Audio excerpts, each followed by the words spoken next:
All right, go on. So, hey guys, and welcome to iWizard. So, this is going to be a little special discussion here. We're going to be talking about A Storm of Swords by George R. R. Martin. You can see here my tattered paperback copy. My cat Sadie likes to munch on this nightly. We do feed her, but she finds herself needing a midnight snack. And so, today we're going to be talking about why A Storm of Swords is the best fantasy novel of the 21st century, if I do say so myself. And I don't even think it's close.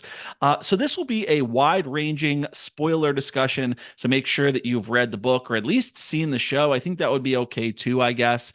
I'm here with my lovely wife, Lady Nikki Tully. You can see the red hair there. She's a northern girl for sure. She The likes the Tullys cold. aren't northern. Oh, that's true. They're from They're River Run. okay. You're right. You're right. Okay. Well, it's the temperate climate of something like the middle of England, and so you look beautiful and well deserving of that name. And we're going to be talking about all the greatest hits, the greatest moments, and characters that we love. So without further ado, hi, Lady Nikki. You're looking lovely tonight. Thank you, Sir Jordan Mormont. That was a name that Mike from Mike's Books gave me, Sir Jordan Mormont. You think that's appropriate? I think so. So what's your family slogan? Do you know that? Oh shoot.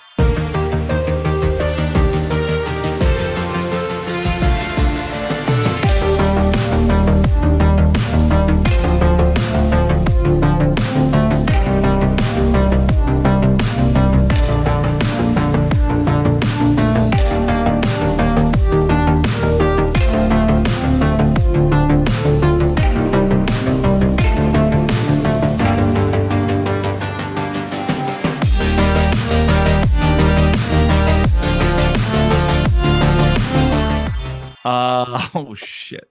Do I know the Mormont slogan? No, do you? Yeah, What is it? here we stand. Okay, well, here I sit, and I do, fashion myself to be a gallant I uh know my family slogan. Tully. Something about fish. No, that's their like what's it called? It's not a logo. It's like their shield. What do they call that?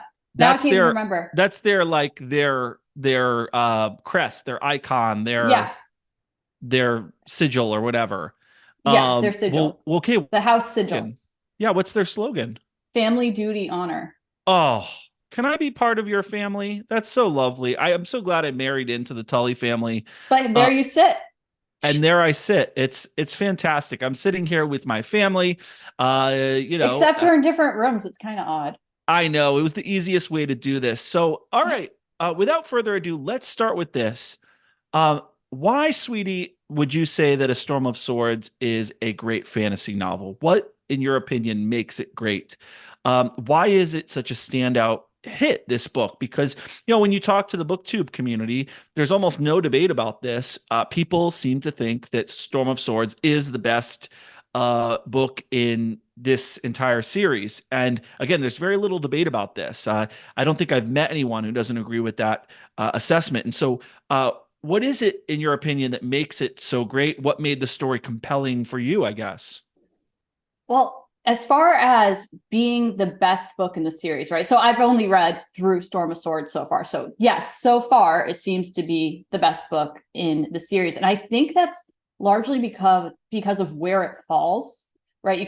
Because it's like a perfect storm of events that happen. So with Clash of Kings, you start out and the beginning is like really poetic in that like you're seeing that red comet from all these people's eyes, and so that's the common thread, and it's like this great device that he uses, but it kind of takes a little while still to get going, whereas Storm of Swords is very much a direct continuation of Clash of Kings. Like you pick up right where the action ended with Clash of Kings, right? So we meet Jamie just as Catelyn has helped him escape, and she's been taken by her father's men, right, back to River Run.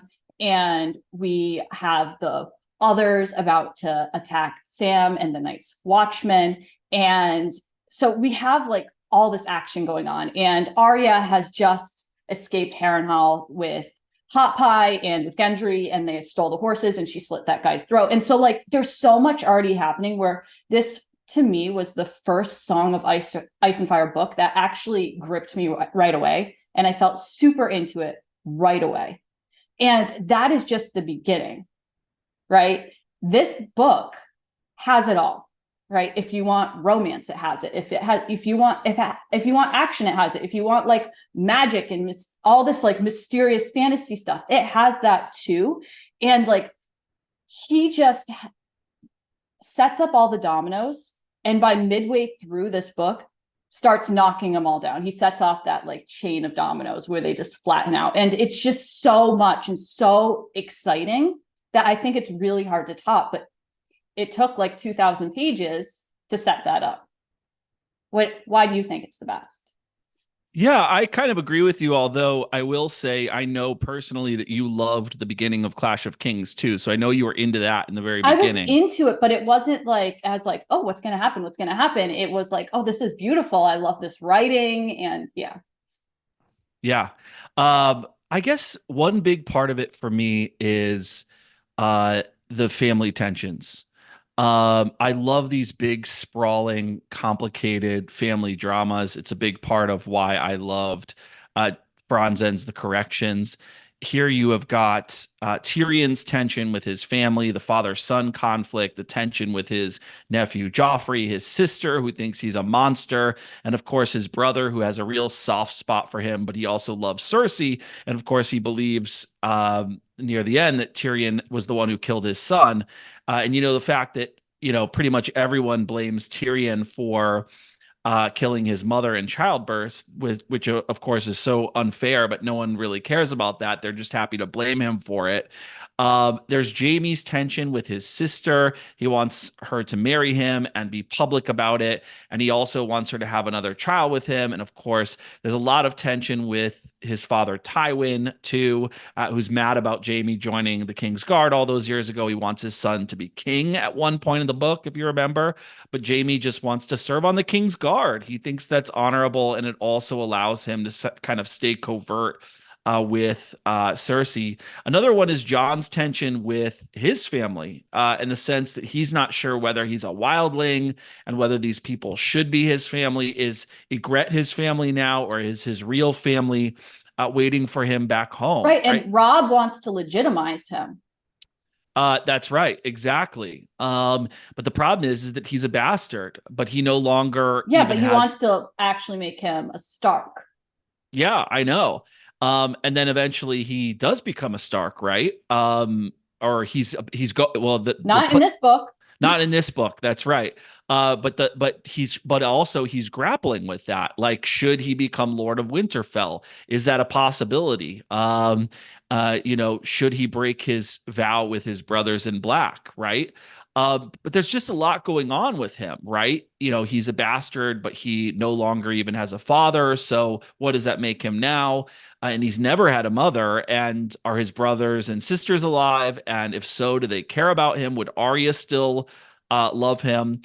There's even Jon's tension with Ygritte regarding their different worldviews, and are they family, and what does sex mean, because he's new to that whole game.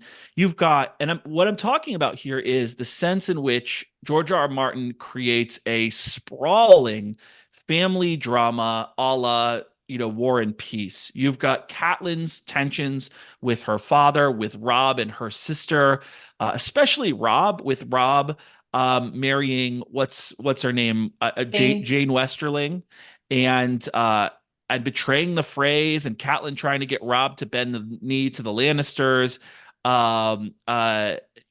which is unfathomable to Robb. You've got Sansa's tension with her new husband Tyrion, and Littlefinger and her aunt.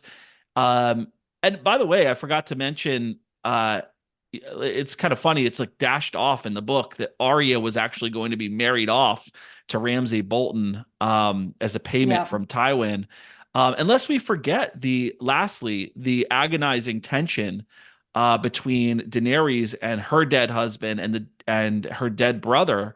The latter of whom still sort of haunts her throughout the book. And then she has to grapple with her family's legacy. And will people in Westeros support her claim and bow to her family's name, or will they have forgotten? My point is, in short, there's so much family tension.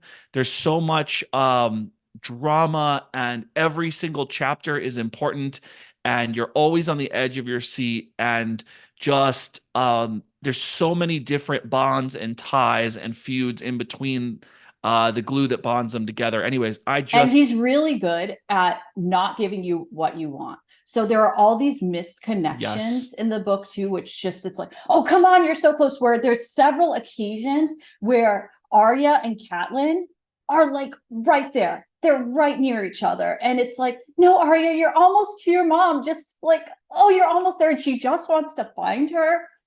Oh, and then also there's Bran and Jon are very, very close. And like, Bran has actually warged into Summer and he can see Jon, and it's like, and you don't get it. He doesn't give it to you. It's horrible. I know. And that so frustrating. You're totally right. All good points there. Yeah, that's exactly right. Another thing I would say briefly is just that with this book, George just really lets the story breathe, which I love. And you have to earn that. And the book is so well plotted that he actually can do that without the book being boring, because so much happens, right? Well, it's so much happens, but not that much happens to each character. Like they don't get that far, right? Because there's so many characters that like over the course of hundreds of pages, you might get a couple of the same character chapters. Yeah, that's true. And that's kind of goes back to what I was talking about, is not a ton happens for each character. But at the same time, there's so much that he's already set up. And I think that's one of the best things, is that we're 3 books in and he's really earned it. He doesn't have to have a ton happening for each of the characters. They don't have to all be moving mountains. The little sort of petty dramas are enough. And he's able to tell us stories that dive into history. He's able to give us lighthearted moments and take us to new places and let us explore the world. So my point is just that he doesn't feel like he has any constraints in this book. He's able to explore this world and let it breathe. Also, it's all in the details. I was thinking about this when they were having the banquet to celebrate Joffrey and Marjorie's marriage, and they were all giving them gifts after being served food. I love that Martin doesn't ignore that kind of stuff. I know he gets made fun of for his long-winded digressions about food, which partially is because he himself is a portly man who loves food, but his descriptions of the meals that they have and of the musicians and what the fool is doing and what the different courses of and he also like he incorporates the same music throughout too, so you hear the same song in different contexts over and over again. Like the one about the bear happens a bunch of times in the Rains of Castamere. And so like you get that throughout, like all these common threads that are kind of satisfying to come back around, like, oh, that's familiar to me now. Yeah, I love that. You're exactly right. And I just feel like it gives the story a texture and a realism that few other fantasy works have. And you have to earn that. It's true. You have to earn that. Like, readers may not have patience with your first novel if you're trying to throw all those details in. They want to see, can they trust you? Is there going to be a payoff that's satisfying? Are you going to be able to connect with the characters? They may not have time for all that details, but now that we trust Martin, now that he's shown us what he can do, we trust him, and he can do that. And he can you just do that. say that, of course, his writing is never lazy, ever, ever, ever lazy. Like the writing at the end of the book is just as beautiful as the writing at the beginning of the book. No matter what order he wrote it in, it's just, there's detail everywhere, and he takes care in like every sentence. That's exactly right. Everything is so immensely cleverly planned out. For example, Robb Stark making a show of forgiving his mother for the crime of giving away Jaime Lannister, pretending that he completely understands that sometimes people do irrational things for love, and then revealing to her that the next By the moment. way, By the way, I broke off my marriage vow to Walder Frey's daughter and decided to marry this beautiful young harlot. No, I'm just kidding. She's the great, actually. nurse, right? Kind of. By the way, can I Yeah. ask you a question? I'm Yeah. curious here because you're such a closer reader than I am, and you're much better at retaining everything than I am, and which is why I'm always asking you questions when we watch television together. My question is, am I wrong about this? Maybe I missed this, but I remember like looking back and going, wait, what WTF? Did Jane Westerling not get killed at the red wedding scene? No, she didn't. So she She could did very well, in the no, she show, could right? very well be out there pregnant with Rob's son or daughter or whoever. So So we don't why did the know if, show do what they did? to make it like more upsetting so that we could see like a fetus get like decimated in a woman's womb, like with a knife, like it just be as graphic as possible, right? Oh my gosh. Well, okay. I'm glad I wasn't alone in that reflection. No, But to circle back, she stayed because remember she was so upset because Rob wouldn't take her.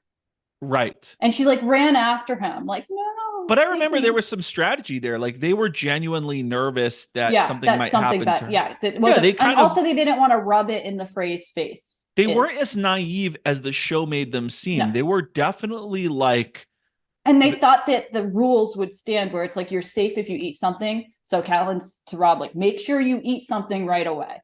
that's because the Yeah. religion of the seven gods has a very similar notion that the Greek religion does. The Greeks called it xenia. It was this principle of hospitality that basically said, like, you can trust that people are going to be welcoming and hospitable, not out of their own best interests, not because they want to selfishly be hospitable to you, but because that is a central principle of the religion. Mm-hmm. And so, but anyways, to circle back to like what you said, the sheer energy that is packed into every line. There is not a lazy line in this entire book, which for a book this long and, in the epic fantasy genre is just astonishing. So, mad respect. And that's, I think, part of what makes this such a great book. Yeah. Let's go on to this. I was curious. I wanted to get your thoughts on this. I know this is kind of a niche question. Okay. What would you say, honey, distinguishes this book from the others in the series? What for you does George do, or what does he develop in this third book that makes it different from those first two books? You said you were immediately gripped and the story just felt so compelling to you. So whether it's plot or Yeah, maybe characters it's just or that we've been with some of these characters long enough to like actually be like, okay, we get their voice, we connect with them, because like you don't get a lot of each character in each book. It takes a little while. Like if you just look at each character's story arc, like we haven't been with them that long. Like, so if it was just a book from John's perspective, these three books combined might have like made some kind of substantial book telling his story. But we don't get a full arc with all the characters, right? Something happens that impacts all of them in the earlier books, but it's not a lot of direct stuff that happens to them.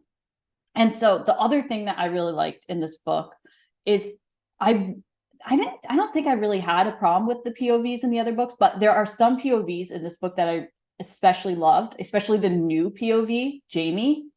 Like he was one of my favorite POVs to read. And so I enjoyed having like his interaction with Brienne was like pretty enjoyable for me, and how he grows throughout. You can really see like he's a dynamic character. So I think it's mostly that you're actually in on more action at this point, not like battle action like Blackwater or anything, but you're like seeing, okay, what happened after Blackwater, and Cersei's trying to kill Tyrion, possibly like get him assassinated, and he's like smart enough to know like, okay, Bronn, you stand by my bedside at all times and don't let them knock me out anymore, like I want to be lucid. So I think it's a combination of, we know all the characters pretty well now, we're starting to get through their story arcs, and we're on for the ride, and the writing I think just keeps getting better and better. so your take is that we have been on this roller coaster for a while and it's just revving up, and he's done all that character development and world building, and we're fully immersed in and attached to the characters, and now he can really let the novel sing. Yes. It was a Yeah. lot of setup. I mean, stuff happened, but it was a lot of setup I agree with to you get to this point.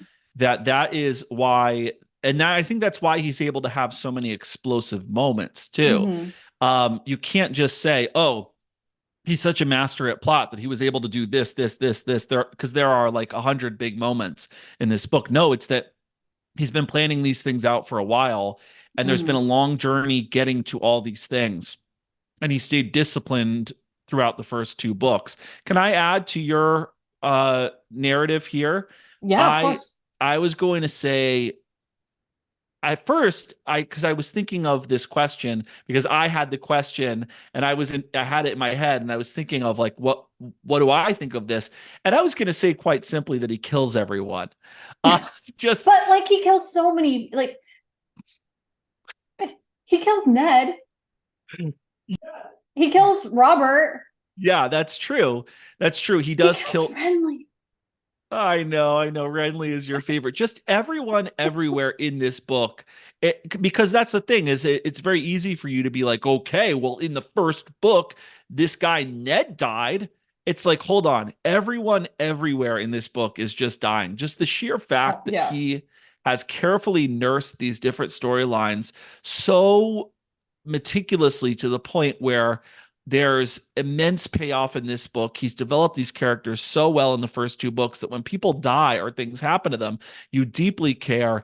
And there's so much character development just in this book in general. So to answer the question I asked you, why is this everyone's standout favorite? What is it that George really does in this book? You get so much character development even in this book. So it's not just the payoffs.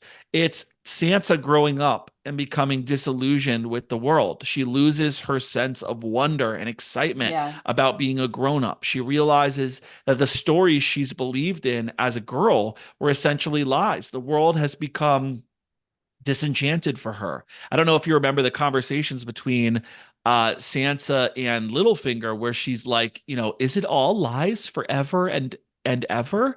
Everyone and everything, is it all just lies? And Littlefinger basically, if you remember, gives her this lecture where he tells her that life is not a song, which is perfect, because so much effort has been made by Martin to show readers Sansa's naive vision of the world and how it's inspired by all these songs that are basically lies.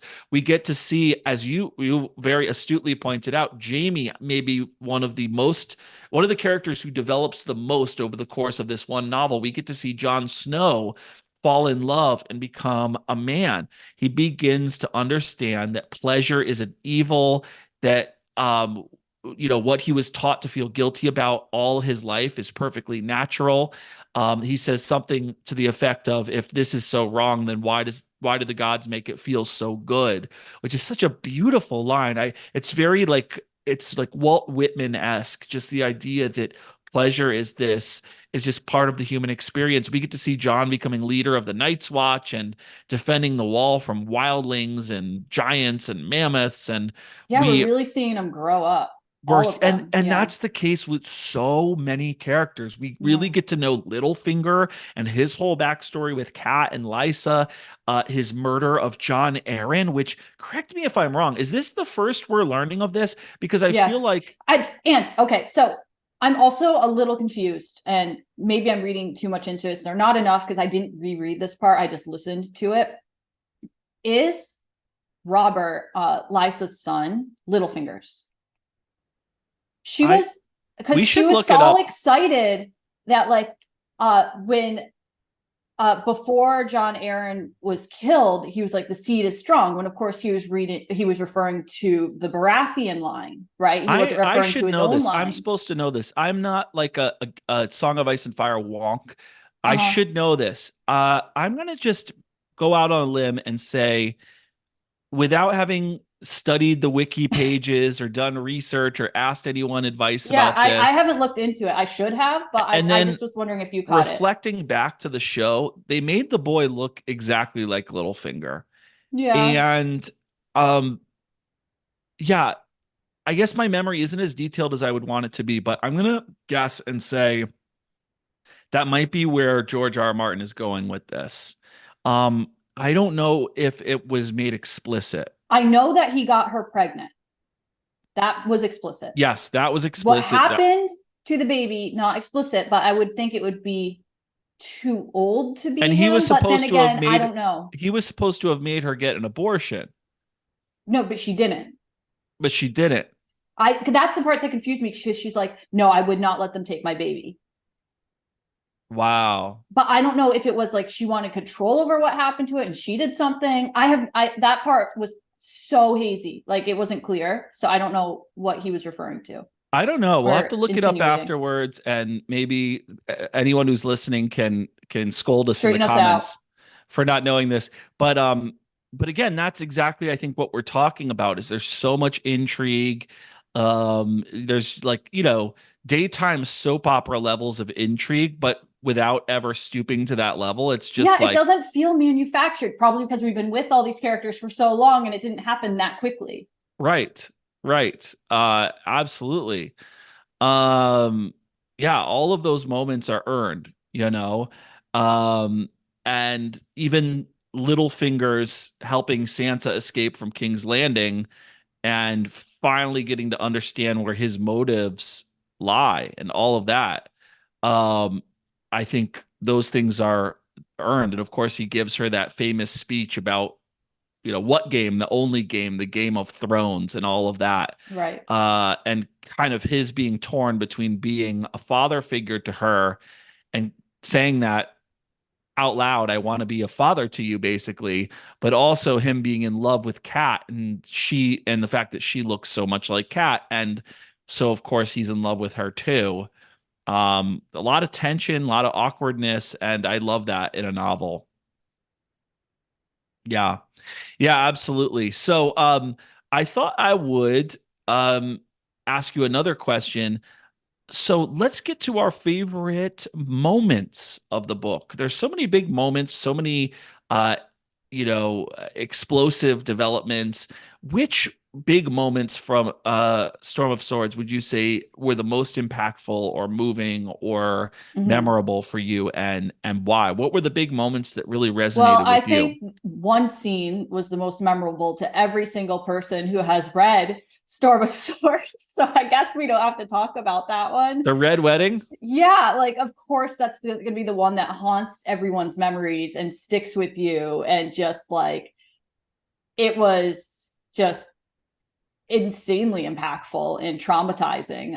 But as far as like other moments that really stuck with me, okay, so of course just like the relationship between Ygritte and Jon and their whole romance and that arc, and then him escaping and her shooting him with the arrow, and then the battle breaks out between the wildlings and the Night's Watch, and he finds her later dying, and she's like, we should have stayed in that cave, and he's like, well, it's okay, we can go back there. And she's like, you know nothing, Jon Snow. And she dies. And it's like, oh no.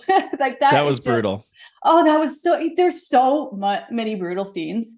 But as far as like, there were a lot of nice scenes, I thought, kind of near the end of the book, right? One of my favorite scenes is when Sansa was in the Vale and it started snowing, and she's out there and she's reconstructing Winterfell and she's thinking about it. And that was, I thought, a beautiful scene. Another one of my favorites. Wait, is that the scene when Robert just stomps all over it? Yeah, so like it was beautiful until he destroyed it. And then like she gets dragged in front of Lysa, who's like, yes, you have to take the moments in Song of Ice and Fire because they're very short. So let's like just cut off anything surrounding it, how she got there, what happened right afterwards, how Littlefinger kissed her right after that, all the stuff. But the moment when she's like feeling like this kind of childhood bliss, reconstructing Winterfell in the snow, I thought was absolutely beautiful. And how Littlefinger tried to help her make the roofs and the Scott, what are they called? Sky windows. Is that what they're called? make those correct. Skylights. Skylights. There we go. And I liked some of the reunions at the end of the book too, like Arya reunited with Needle. I was like, that's, of course, she needs to have her needle back. And I loved, after all that John went through, seeing him elevated to Lord Commander was very satisfying. So, how about you? Yeah, absolutely. I think I will say this to add to what you were talking about.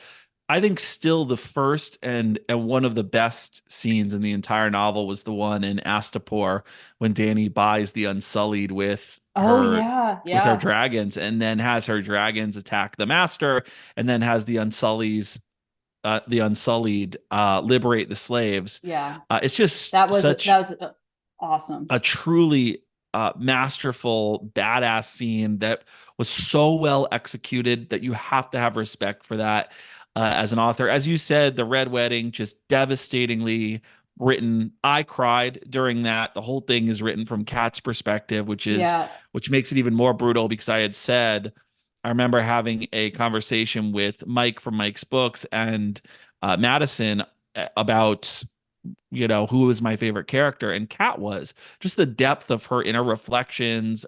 She's so reflective. She is. Question for you again, just like going back after having finished this, curious. I don't think there's a right answer to this. Yeah. I think this is up for interpretation. I want to know your thoughts on this. Okay. Was Rosalind, who is Lord Frey's daughter, who is set to marry Edmure, was she crying because she was afraid of her bedding ceremony, or because she knew what was going down at the Red Wedding and was afraid and maybe concerned about Edmure? What do you think? Yeah, I mean, they tried to portray it like it was because she was afraid of the bedding ceremony, but it was through Catelyn's eyes. When but so she would have misinterpreted that. That's right. Because Catelyn obviously did not know it was coming. That's right. But when you know it's coming, and when you're seeing it through Catelyn's eyes, you look back. So even though I knew it was coming, part of me was like, maybe it won't come. Which is a good book. It's a sign of a good book. It's like, maybe it just won't happen, even though all the signs and foreshadowing were there. And like, because I knew it was coming, like I saw the signs, but I was like, maybe it won't happen. You know what's crazy too? We learn later, correct me if I'm wrong, maybe I misinterpreted this, but I'm pretty sure I'm correct on this. We learn later that Catelyn was actually not supposed to be killed. She was supposed to be taken hostage. Right. But it was because she murdered the fool. What was his name? Not Jingles. What was his name? I forget. Something like that. But he was a Frey. Yeah. She slit his throat. That's right. She was not supposed to do that. That's right. So you asked me what I thought were the big moments. So definitely the Red Wedding as well. We haven't talked about Joffrey gets killed at his and Marjorie's wedding feast very soon after Robb is killed. That is the most satisfying his wedding feast that has ever happened. Oh yeah, ever. One of the most satisfying moments in literature. Robb gets killed at his wedding feast, and you're devastated. And then Joffrey gets killed at his. And wait, no. Robb doesn't get killed at his wedding feast. He gets killed at his uncle's wedding feast. Yes. That's what I meant. Yeah, I'm just making sure. Yeah, that's what I meant, that he's killed at a wedding feast. Yes. And then very shortly afterwards, at a wedding feast, Joffrey is killed. Oh, so let me ask you a question. I want to see what you think about this. Do you think, this is an impossible question to answer, do you think that this was just Martin's way of giving us, the readers, catharsis or a sense of vengeance? Some relief or is Martin saying that the gods are just? Or did Martin just need Joffrey to be dead for the sake of the story? Or is this a rare optimistic moment where Martin is giving a nod to the gods and saying maybe they do sometimes take retribution? Or it was a great device to get Tyrion imprisoned. Right. Tyrion's accused of the murder. He's arrested. He's given an ultimatum. Because he's a character Confess. we care more about. And it's possible that now he's on trial for his nephew's death as I the love number that, one by the way. suspect. I love that line. I am guilty of being a dwarf. Yep. Unbelievable. Yep. Amazing writing there. I am guilty of being a dwarf. Oh, and we get the Viper versus the Mountain. Yeah, we get the Oh Viper my versus the gosh. Prince Oberyn Martell versus the Mountain. Oberyn fighting on Tyrion's behalf. Oberyn getting killed after basically winning, which is agonizing, especially when Oh you my know God. that's coming. Yep. Tyrion's trial and imprisonment, his murder of his father and his lover, Shay. How Mm-hmm. can all of that happen in one novel? That's insane. It is insane. It is absolutely insane. I guess That's we, just, that's crazy. yes. And also, Jamie loses his hand, Jamie loses an appendage. Um, his sword another hand. Yes, which is his whole identity, which is the catalyst for him having to redefine his identity and re-understand who he is. I Yeah. also love just adding on to what you said, because I think this is so important. We really get to explore what the world is like north of the wall, which was Yeah. a bit of a mystery up until this point. So we're in Gendel's caves and Gendel's children, and we're learning about the ways and And we customs of get the. multiple perspectives for that because Bran makes it up there. We get John and we That's have exactly right. Samwell. And John and Egret And in. Davos at some don't Davos doesn't end up there. Never mind. No, No, because like you get Stannis through John's eyes at that point, because usually Stannis is told through Davos, but Davos doesn't go up. Never mind. yeah, and we get the men of the Fen who speak the old tongue. We just learn more about the norms of like the wall and the norms of things in the north, and this question of, are the wildlings our enemies, or is there a bigger enemy that we're going to have to unite against, such that our old disputes are going to seem pale in And comparison? is it in this book or was it in Clash of Kings where one of the other's arms was carried down by the Night's Watch to King's Landing, I forget. but then it like Shoot. rotted. It's like those the Clash of Kings and Storm of Swords are blending together in my I know, me mind because too. it's such a direct continuation. Well, we read them. We Yeah, and yeah, I read them right next to each other. right. Read back to So, back. That's probably why it's like the continuation of my mind. but I Yeah. agree with you, that whole scene with John and Egret in Gendel's cave, and Egret wanting to retreat into this cave and stay there forever with John and put all these differences behind us, very much reminded me of the Odyssey. With just there are different scenes in the Odyssey that are so reminiscent of that, and I wouldn't doubt that Martin put it in there. The Lotus Eaters, where there's this question of, should we stay with the Lotus Eaters and take these drugs and feel pleasure and hedonism forever? Calypso, Well, isn't that trying more like the House of the Undying? the House of the Undying. But that was Um, last book.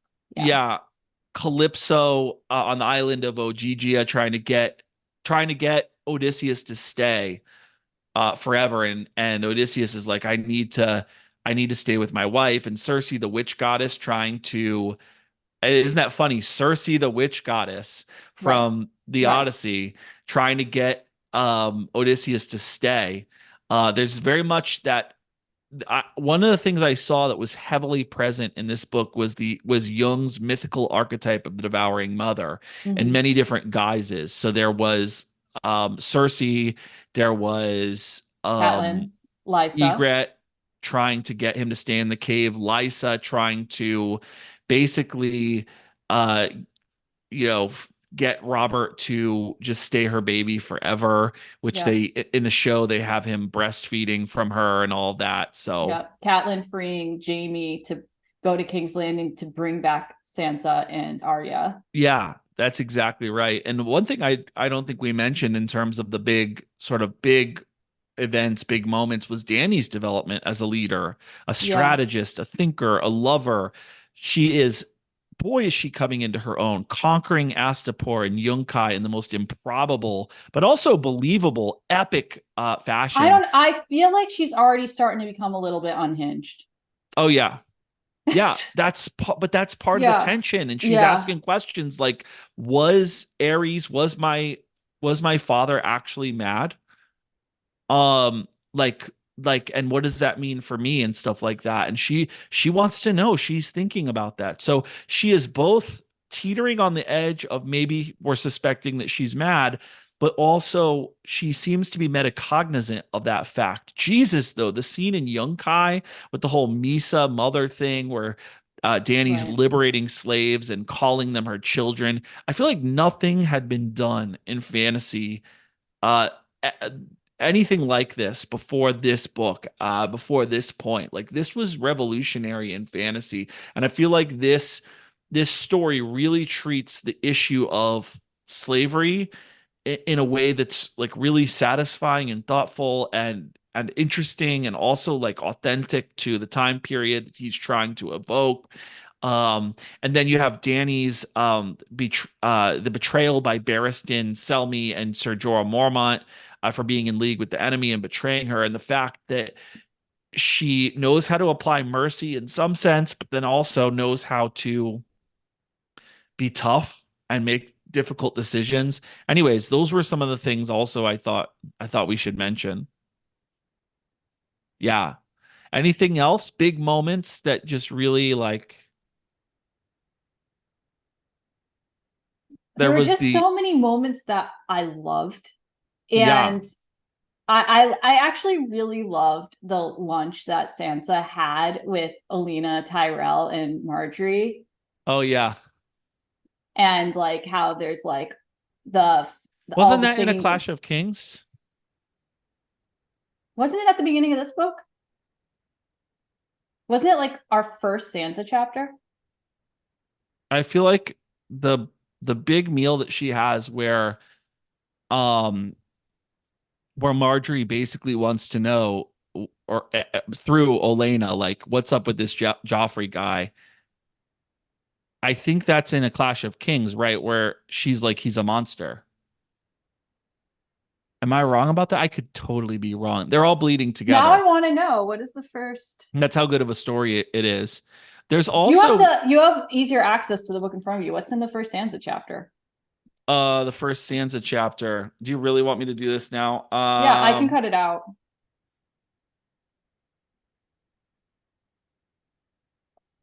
Sansa, the invitation seemed innocent enough, but every time Sansa read it, her tummy tightened into a knot. She's to be queen now. She's beautiful and rich, and everyone loves her. Why would she want to sup with a traitor's daughter? It could be curiosity, she supposed, but Marjorie Tyrell wanted to get the measure of the rival she'd displaced. You're right about that. That's how the chapter opens. So you're definitely right about that. Good job. So yeah, that's awesome as well, and I remember that vividly. And that's where like the fool is singing in the background, and there's all this stuff going on to try to like drown out their conversation and Yeah, divert like yeah, any kind of um little birds or listeners ears or eyes, whatever. Yeah. yes. All right, then I want to ask you this. Who is your favorite character in the whole series, Song of Ice and Fire? And then I want to know specifically who is your favorite character in this book, A Storm of Swords, and why? Because I think they can be different, but I wanted to get your thoughts. All right, so if we're looking at the whole series so far, I'm going to go with the one that I'm most curious about learning more about. And so I keep getting excited to return to that POV because I'm like, I want to know more about that person. And that is Jon Snow. Like, I'm so curious. Like, all right, who is he exactly? Right. And where does he fit into the puzzle? And he's way more important than you would think. And that's clear. Right. And I know we know a little more from having seen the TV series, but I really want to read that. And I want to uncover that mystery. So overall, I'd say Jon. Yeah, In that's yeah. In Storm of Swords, it's very close, but I think by a hair, Jamie. Just because the character development is so astonishing. in such a period of time. Just how reflective he becomes, how much he changes, how I end up not hating a character who pushed a little boy from a tower and made him a cripple. The things I do for love. Like, it's amazing that I could care about that character at all. And I do. And the close second is Catelyn. I love like introverted characters who have a deep inner life. And Catelyn is so reflective.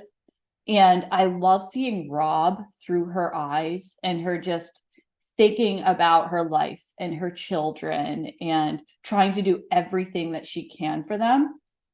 I love reading her perspective. I think the writing in her chapters is beautiful. And then there's the non-POV characters, right?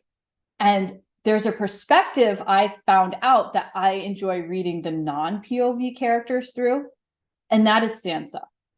Because she's so good at observing others that the non-POV characters, I think, sing from her perspective. So like Olenna, you really get from Sansa. You get the Hound, and the Hound actually is like a well-developed character with like a backstory and like fears, and like he's a very conflicted character. Like he's not like this evil, awful, like No, he does and awful interestingly things. told through Arya, who initially hates his guts. Well, through Sansa first.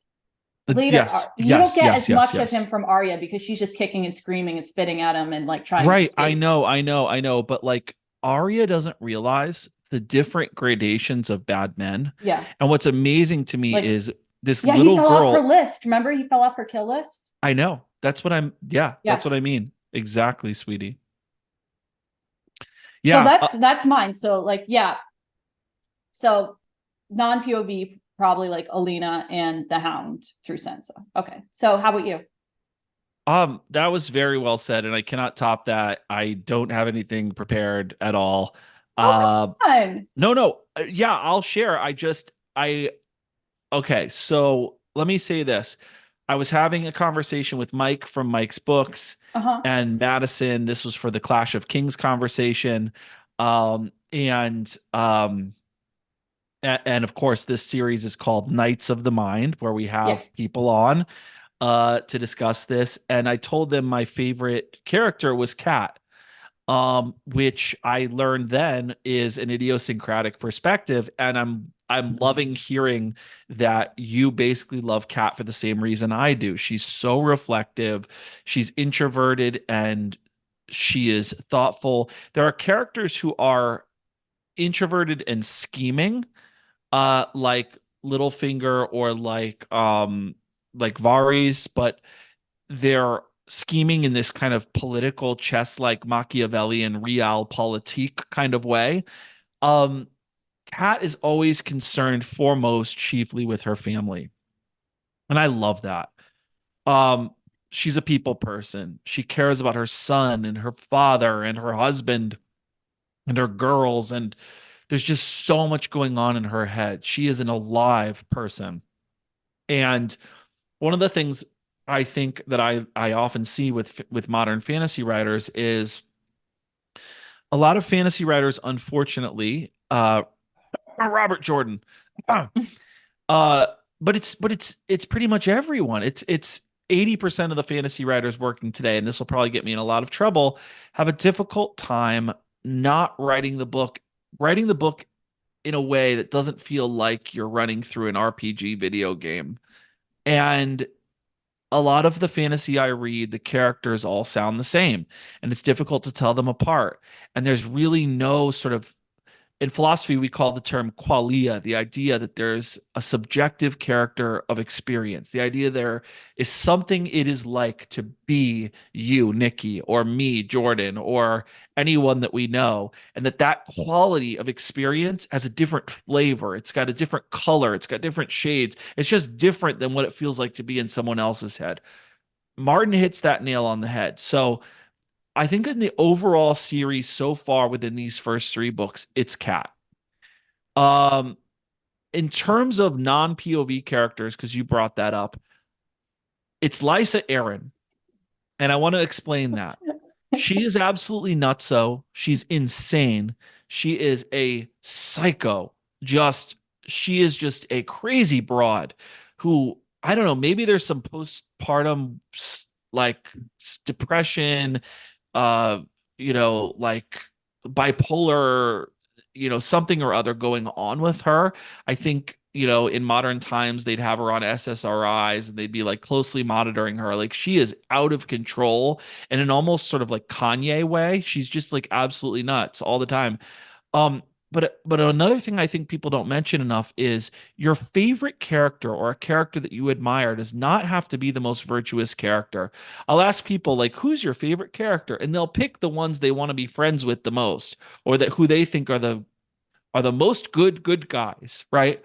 Lysa Arryn is a crazy psycho, and she's written so well Yeah, she as is. as a crazy She psycho sings on the page. that you believe her, that you're uncomfortable being around her, that you're like, whoa, like what would I say if I was in her presence? I don't know that I'd even do a better job than Sansa. Like this Yeah. woman is pure emotion just flowing out of her, like out of control.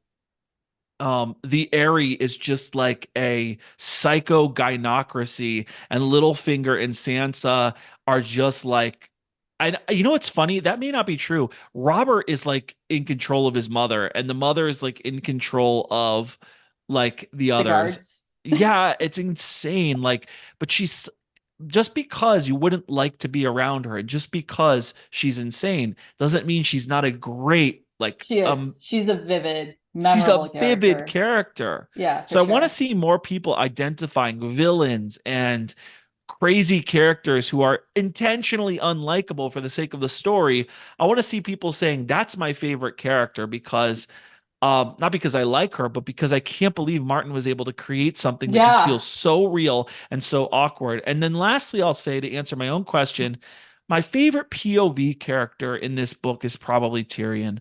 Just I'll keep this short. Just everything he has to go through, everything that he has to overcome, just his ability to adapt to whatever situation that he's placed in, the way he compensates for his limitations with his intelligence, the way he is able, if you ask him to be the hand of the king, he can do that. If you ask him to be the what I forget what it's called, the minister of the treasury or whatever, he can do that. If you ask him to go to the Master of wall, Coin. master of coin, yes, very good. He's just and the fact that he really, and I'm not advocating murder or parricide or regicide Patricide. or like murdering your your concubine or anything like that, but I was filled with glee and sort of schadenfreude, um just being with Tyrion as he takes his fate into his own hands, embraces his own agency, and fucking just takes these motherfuckers out, you know? Um, and watching Tywin, who I actually have respect for him. Tywin is like a man not to be trifled with. This is a serious dude. And watching him sitting on the toilet and watching Tyrion just standing there with the crossbow and watching Tywin just be like, he won't. He won't. Like I know people. He won't. And watching Tyrion basically like channeling that baseball player Oscar, whatever his name is. Some people don't think it be like it is, but it do. And then he fucking shoots him with that crossbow.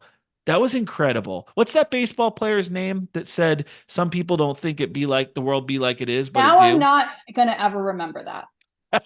Anyways, oh my gosh. And Um, at some point, doesn't Tyrion think of Tywin, like refer to Tywin as a savage? Doesn't he oh, think of does his he? father that way? I Yeah, think early maybe. on he does. Maybe. I think that's accurate, sweetie. Let's get to favorite quote or quotes. I know this can be difficult. There are, you There's know, so many. yeah, it's one of those things where like, you're highlighting several things every chapter, but what stood out to you? What resonated with you? And why? All right, so I think I'm gonna go to another scene that I really love, And this was, of course, Jaime's POV. And it was right after Jaime was appointed Lord Commander of the Kingsguard.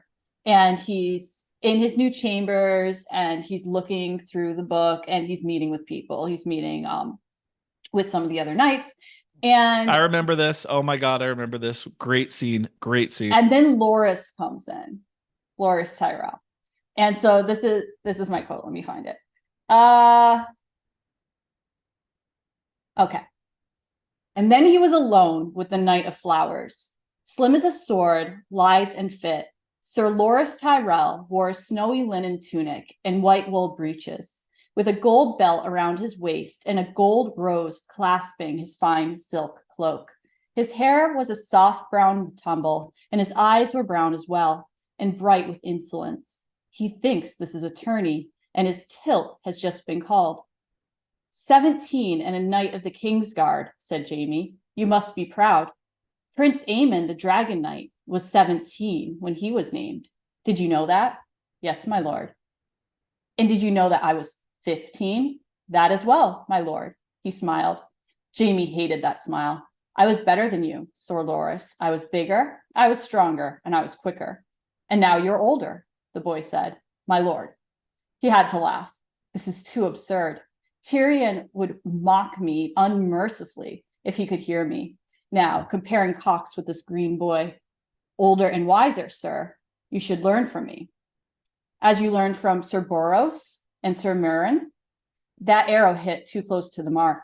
I learned from the White Bull and Barristan the Bold, Jaime snapped. I learned from Sir Arthur Dane, the Sword of the Morning, who could have slain all 5 of you with his left hand while he was taking a piss with the right. I learned from Prince Lewin of Dorne and Sir Oswald Went and Sir Jonathan Derry. Good men, everyone. Dead men, everyone. He's me, Jaime realized suddenly. I am speaking to myself, as I was, all cocksure arrogance and empty chivalry. This is what it does to you, to be too good, too young. I just love the contrast that he's like basically speaking to the younger version of himself, and he's seeing that in real time. Like, this is where I came from, and now this is where I am. And I'm missing my sword hand. What else do I have? He can't even like fill out the book to record like what he's done with good penmanship. Like he's struggling. And then he just sees Loras there and just all young and like just strapping and just like Jaime was. And it's just, I love the contrast. I think it's brilliant. Yeah. I love that. That was really great. I can't believe you picked that quote because again, I think you told me, I asked you before we recorded, Yeah. who, which quote you picked, and we decided not to share that with each other, but you said it was Jaime. And I thought to myself, wow, oh no, because I picked the Jaime quote too. And what if we chose the same one? That would be crazy. But Right. then my second thought was, No way. Because, yeah. well, first of all, no way. There's lots of Jaime quotes. There's no way we picked the same one, and we didn't. But then I thought, like, wow, that's very original because most people are going to pick one of the speeches from Littlefinger or Tyrion or Tywin or someone else, maybe Daenerys. But I went with Jaime. And this is, I think the one that you picked is going to be not like, how you like read a book on Kindle and there are frequently Yeah, it's not going to be underlined. highlighted. No. Yeah, and that's not going to be highlighted. No. And I don't think mine will be either. So let me share mine with you. Jaime rode with sword and dagger on his belt, shield and helm hung from his saddle, chainmail under a dark brown surcoat. He was not such a fool as to show the lion of Lannister on his arms, though, nor the plain white blazon that was his right as a sworn brother of the king's guard. He would be no one's cousin, no one's enemy, no one's sworn sword. In short, no one. And I just thought that was so kind of apropos. The idea that what are you when everything's been stripped away? And that's also another way of asking the question, what makes you who you are. He would be no one's cousin, no one's enemy, no one's sworn sword, in short, no one. So the idea is when you don't have family, when you don't have things that you love or hate. Now he has things that he loves. Has people that he loves, but no one that he hates, no one's enemy, no one that hates him, no one's sworn sword. So he doesn't have a job, he doesn't have family right now, he doesn't have an identity, he's no one's enemy. That makes you nothing.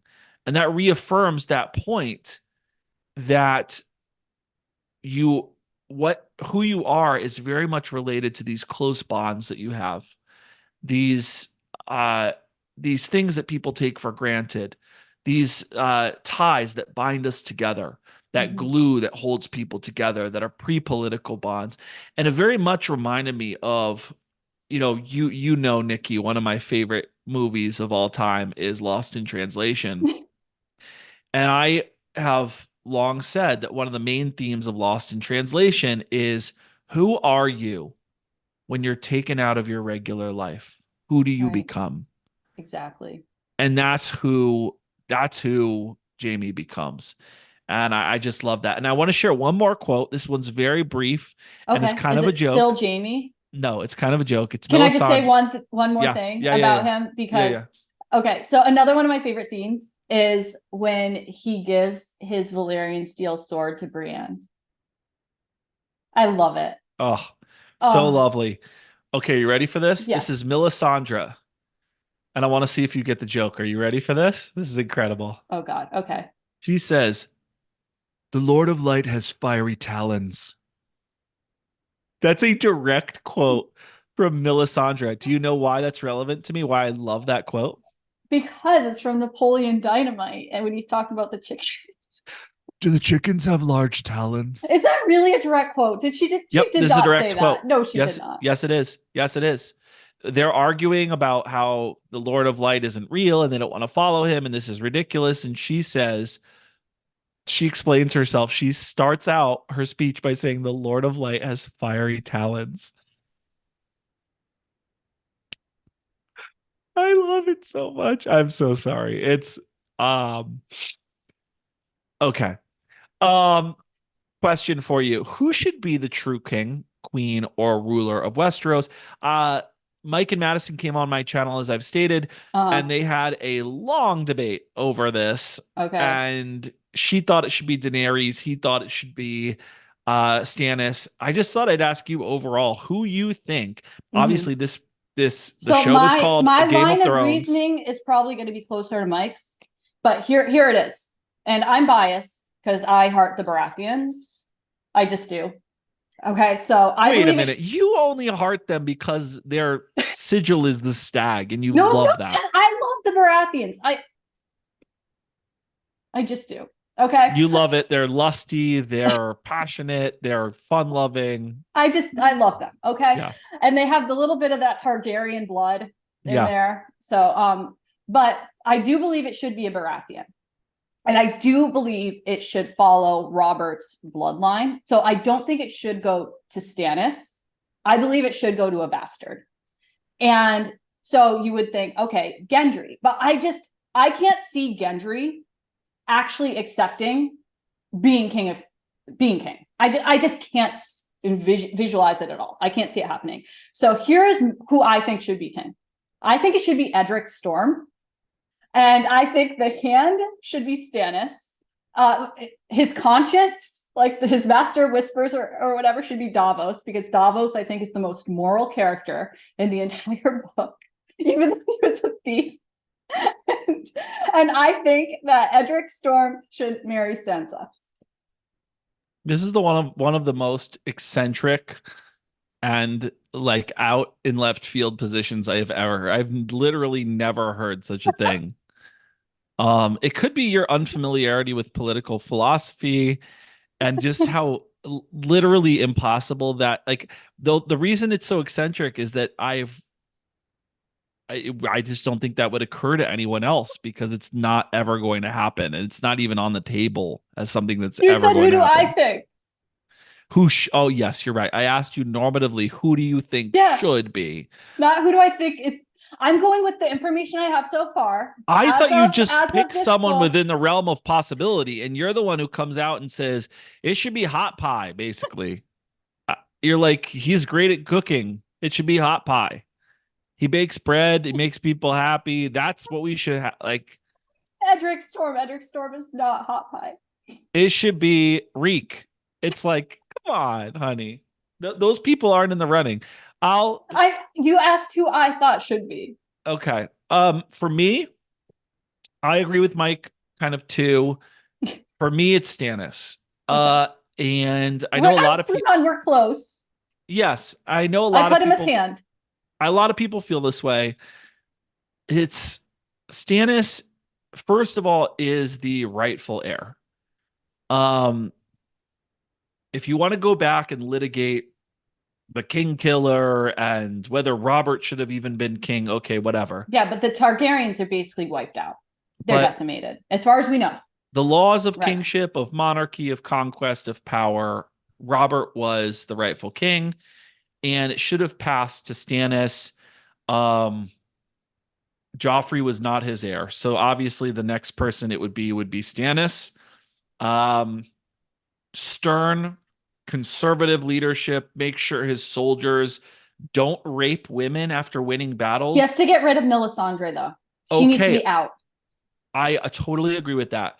Get rid of Melisandre.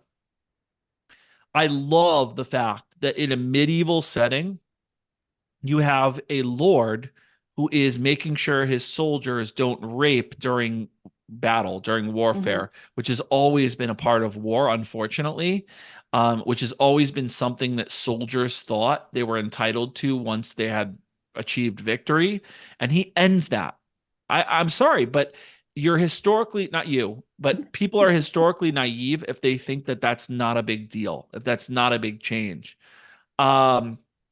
At one point he says, and I brought this quote just because it stood out to me. He says, "Spare me your fawning, Janus," and he's referring to Janus Slint. "It will not serve you." He doesn't humor flatterers. It doesn't have any impact on him. He's a clenched man. Yes, he is a little bit uptight. Donald Noy once said, and Donald Noy, of course, is the blacksmith, that Robert is true steel, but Stannis is pure iron, black and hard and strong, but brittle. He'll break before he bends. And yeah, that's definitely his weakness. But I like that Stannis sees being king as his duty rather than his privilege or something else. I'm going to quote Mike from Mike's books. Right before we went on air, I went back and listened to Mike and Madison were arguing about this, and he said he shouldn't have been able to hold Storm's End, and look at the desperate measures he went through to hold it during that whole thing. A lot of people would have just turned tail and just let it go, and he didn't. He was eating rats for months to live there. So to me, it's more about he's willing to get his hands dirty to do what he needs to be done, what needs to be done, because it's not because it's his duty, not because I want power. And I think Mike is exactly right. This guy has principles. This guy is iron. He does have an unbending will. And I think you could do way worse. No, he's not going to spend lots of money on parties. He's not going to buy some fancy vest or some fancy. He's not going to, if you buy him some classic work of literature, he's not going to cut it in half with a sword in front of everyone just to look badass. He is the real deal. And the real deal doesn't come along very often. Yeah, but he's doing messed up stuff to get the Lord of Light on his side. I know. And that's a huge problem. And that is so that's why he needs to get rid of the red. But I am also willing to believe that she has an influence over everyone that she comes into contact with, and that he is no different. And that if we could just get rid of her, he's the perfect one. I think she's a sorcerer, and men are uniquely susceptible to her. It's redheads. I'm telling you, they're unbelievably seductive. They just they weave a spell, and you're lost. And then they come into your presence and they take control over you. I would know. I know a redhead or two. So So, okay. I know this one's hard, sweetie. Okay. Anything you didn't like about the book? I mean, this one's Uh-huh. it's like very Yeah. difficult. Anything you just there was a downside to the Yeah, book there that was you one thing that absolutely drove me bonkers in this book. And that was the last chapter leading into the epilogue. So in the last chapter, right, we have Sansa's perspective. And we all know what happens. Littlefinger or Peter Baelish pushes Lysa, right? Down. we Yes. didn't mention that when we were Oh, talking yeah, another about death. yeah. He flew. Yes. But then the epilogue, one of the characters is once again Peter, spelt the same way, P-E-T-Y-R. It's like, why did you have to put Peter right? Why couldn't you could have just made it even like P-E-T-E-R? Like, make it a different Peter. I'm like, who is this Peter? It Great was point. like Peter Frey or something. But like, it's like, Great point. come up with a different name. Let's set aside the fact that I'm a high school teacher. I teach classes. I have a class with two Merriams in it, spelt the exact same Yeah, but way. that's chance. I He have did like this on. classes where there are three Tylers in it, spelt the same way. And Yeah, you're right, but that's chance. George R. R. As a Martin is God novelist, of this yes, universe. exactly. He could do what he Exactly. wants. You're 100% right. It's just that one was just like, oh, come on, come up with a different one. 100%. You're totally right. But also, oh my God, that epilogue. Can we talk about that for a second? So I had no idea. Watching the TV series, I had no idea that the Red Priest rose Catelyn from the dead. Where was Why that in the show? Show? I don't know. That was amazing. I had no idea. Creepy, scary. But Why amazing. didn't that happen in the show? Why would you excise that of all I don't know. things? It's amazing. Yeah, that was awesome. I guess I'll share mine. For me, I know this is kind of like the philosopher's like very intellectual gripe. Um, but I thought there was kind of, and this is just true in all of George R. R. Martin's works, a preposterous depiction of religion. Just the fact that people are so instantly willing to completely and totally discard their religion, their father's religion, their family's religion. Well, not all of them were when they were No, it breaking was apart weak the sauce idols. though. It was What? weak sauce though. Yeah. Crusades have been fought over this. Holy wars, all out 100-year long wars have been fought over this. And for George R. R. Martin, it's just a very quick process of like you're going to get with the program, and you're going to renounce your the religion that you've grown up knowing, which is culture. It's your entire culture. It's everything that you know. It's this is your father's religion, your family's religion. When power is involved in Song of Ice and Fire, people just give up their religion when a new leader just rolls into town. I just found that to be very unrealistic. George's his treatment of that topic. It's one thing when we're talking about different denominations of Christianity, different sects of the same religion, right? It's one thing when you're asking people to pray slightly differently and tolerate slightly different behaviors Well, while even that, keeping. the Catholics and the Protestants, That's what I'm same. saying. They When you're fought. asking people to pray slightly differently, to engage in slightly different rituals, to tolerate slightly different behaviors while keeping basically the same moral framework in place, while observing the same holy books that you always have, while letting people worship the same God that they've always had. That's one thing, but it's another thing when you're saying, okay, so you're going to discard your faith in the seven, and now you're going to embrace this one dark god lore. And there's a lot of that in Song of Ice and Fire. And I just feel like not enough is made of that aspect. Probably, and maybe you're not supposed to psychoanalyze the author, but I'm imagining that has to do with George R. R. Martin's worldview. But I feel like this kind of thing is better executed in something like R. Scott Baker's Prince of Nothing series. So, anyways, that's pretty minor, but it's definitely one of the things I didn't like. Just the fact that religion lingers in the background. In fact, it's very much in the background. And the characters, while it definitely is mention of it, obviously there's mention of it, the characters are really not portrayed as religious beings in any real sense. And George has protested many times when you disagree with how he writes his books that I'm just writing the way things were in a medieval setting, and you don't get the sense that people's lives revolve around it, that their communities are And at that organized time, around it. it did like even more so than today because I felt like it was more just like people Exactly. had more time to like So he pray could and have done reflect better and at that. be, yeah, And as someone who's it was writing a a bigger fantasy part. novel, and I Yeah. know that's on our minds, I think he could have done better. Who am I to judge? But really, when it comes to that aspect Yeah. of it, if he's going to protest, well, oh, the reason we have this and the reason we have that is because I'm trying to write a medieval Well, inspired I guess fantasy. also those added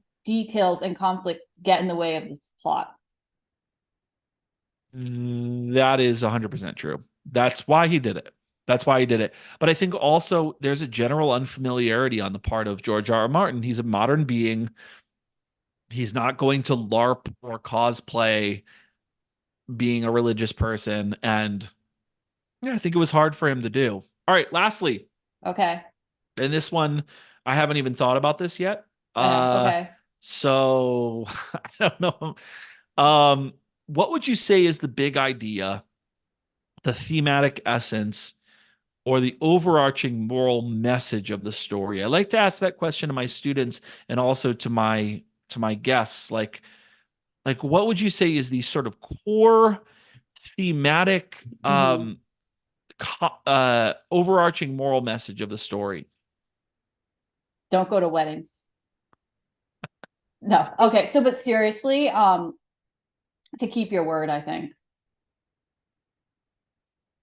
because so much bad stuff happens because words were broken, and the like to keep your true to your vows. So, like, of course, the red wedding, Rob not keeping his commitment up with the phrase, the big, huge betrayal of Tywin to Tyrion, killing, having his first love raped and then killed, lying, saying she was a hooker when she was actually really in love with him. And that caused his death. Jorah Mormont. Yep, and he betrayed Dany's trust. Absolutely. So I think 100%. Oh my God, we could sit here and come up with so many examples of that. I think you hit the nail on the head. I'm gonna lose on this one. That's like definitely the one, honey. Yeah, I have nothing. Um, you I'll have just something, okay. Yes, all English right. teacher. Yes, okay. I did pull out. I have a quote. I have a quote Okay. here. I've got my questions that I'm supposed to ask you, and I did put a quote Okay. at the bottom of this, and I dropped it underneath this question because I did think I think this quote, I don't know what it means or what I should say about it, but this quote definitely, I think this is maybe the overarching moral Okay. message of the book and maybe the series. And this is, I forget what chapter it was, but it's Littlefinger and Sansa. And he says, in King's Landing, there are two sorts of people, the players and the pieces. The players and the pieces. Uh, and she responds and she says, and I was a piece. And she's referring obviously to her time at King's Yeah. Landing. Because she She definitely was. she Yeah. dreaded the answer, the narrator says. Yes, Littlefinger says, but don't let that trouble you. You're still half a child. Every man's a piece to start with, and every maid as well, even some who think they are players. So, um, so the idea that every man is a piece to start with, but there's this idea that you learn something along the way And you can elevate yourself to a player and and you you can can take elevate yourself to a control. player. And that's what makes the difference. But that's also when your innocence is stripped away. That's also when Yeah, you but become, everyone's innocence is stripped away at this point. you're right. That's also when you become amoral. That's also when you become, so I think that this is one of the hard things about life is realizing that you literally can't just just enter the real world and think that your principles are enough. It's one of the things that Machiavelli said Well, in didn't The we learn that Prince. with Ned? Yes. Machiavelli said in The Prince that basically, if you actually want to be the most moral person, sometimes you have to play the Game of Thrones. Sometimes, well, he obviously didn't say that. It's not a direct quote. He did say, though, that if you want to be a good person, if you want to protect your kingdom and your family, you have to basically be Machiavellian. You have to play realpolitik. You have to be someone who is willing to be bad in the service of good. And I do think that is the main overarching theme of this entire series. And this is a direct Machiavelli quote, is that a prince, a ruler, needs to know how and when to be bad in the service of ultimately doing the right thing. And that is tricky and it's nuanced. And I would say that nuance is the spice of life. All right. Well So, said. okay. All right. So, I think I'm gonna wrap it up here, Yeah, honey, perfect. unless you have anything else. It was lovely talking to you. Um, outclassed and uh outchessed by my lovely beautiful wife, I Lady disagree. Nikki Tully. Always a pleasure to talk to you. We're only separated by a wall. And Yes, so it's quite odd, but it's so much easier than sitting next to you and like turning. I You're know I was right. gonna This say does feel more it's natural, even though awkward. we're in, yeah. I know that was my idea. I was like, okay, you were like, why don't we just sit together? And I was like, I would love to sit with you, obviously, but um, the problem is it's awkward to record, and so I Yeah, thought because this you would be don't the two can't, cleanest yeah. way to do it, and I think that was right. So thank you for being with us. Thanks for watching, guys. Subscribe to our Facebook page. Subscribe to us. We're now on Instagram too. So that's fun. We're just trying to figure out how to Yeah. use that. Or We're you are also still, because I haven't touched it yet. okay, we're on Goodreads and Tip Your Starving Booktuber on Patreon. It'd be great to have some of you just, throw us a buck or two. Throw a little money in our suitcase. We're just poor hobos trying to do this thing. So anyways, thanks for tuning in, and in the meantime, happy reading, and we'll see you next time. Bye.